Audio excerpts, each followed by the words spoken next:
Bu mərkəzi Rayon Təhlükəsizlik və Maarifləndirmə İdarəsinin mesajıdır. Hazırda bütün şagird və müəllim heyətindən olduqları yerdə qalmaqları xahiş olunur. Qapıları bağlı saxlayın. Yalnız tanınmış rayon əməkdaşı və ya məktəb rəhbərliyinin etibarlı üzvü tərəfindən göstəriş verildikdə qapını açın. Bu məşq deyil. Sakitliyinizi saxlayaraq oturduğunuz yerdən tərpənməyin. Bu mesaj rayon üzrə bir neçə müəllimdə müşahidə olunan davranış anomaliyaları ilə bağlıdır. Bu səhər saat 09:13 radələrində Mərdanlı Orta Məktəbinin 2A sinifində oxuyan şagirdlər mətləb müəllimin lövhənin qarşısında 13 dəqiqə hərəkətsiz qaldığını bildiriblər. Bu müddət ərzində o, əlinə bir parça təbaşir alaraq lövhəyə toxundurub, lakin heç nə yazmayıb. Gözünü belə qırpmayıb. Vəziyyəti soruşulduqda isə başını çevirərək gülümsəyib. Bir çox müəllimlərin əsasən səhər saatlarında yorğun və ya huşsuz ola biləcəklərini bilirik.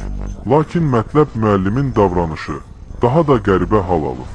Təxminən 20 dəqiqə hərəkətsiz qaldıqdan sonra dərsə davam edib, lakin artıq proqramdan kənar şeylər danışmağa başlayıb. O, müxtəlif adlar sadalamağa başlayıb.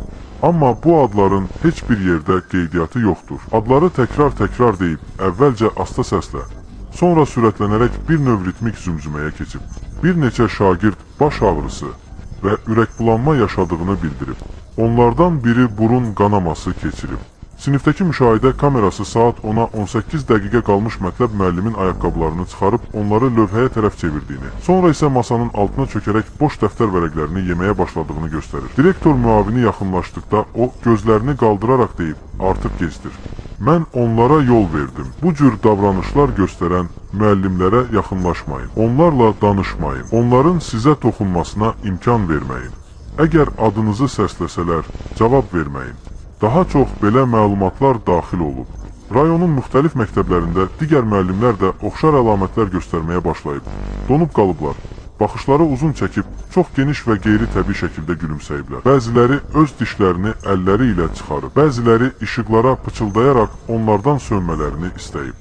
Bir müəllim divarlara təkrar qırmızı mürəkkəblə yazıb, dərs altındadır. Artıq bunun sadəcə psixoloji hal olmadığını düşünürük. Bu insanlar xəstə deyil. Onlar dəyişir. Onlar artıq müəllim deyil. Onlar müəllimin formasını xatırlayırlar, lakin onun vəzifəsini unudublar. Onlar tanış davranışları təqlid edirlər, lakin sizin adlarınızı bilmirlər. Onlar yalnız oturduğunuz yerdə sümüklərinizin necə səsləndiyini bilirlər. Əgər müəlliminiz cümlənin ortasında dayanarsa, sizə baxarsa, göz qırpmadan gülümsəyərsə, yanınızda olmayan insanların adlarını çəkərsə, dərhal sinfi tərk edin və ən əsası, qorxduğunuzu onlara göstərməyin.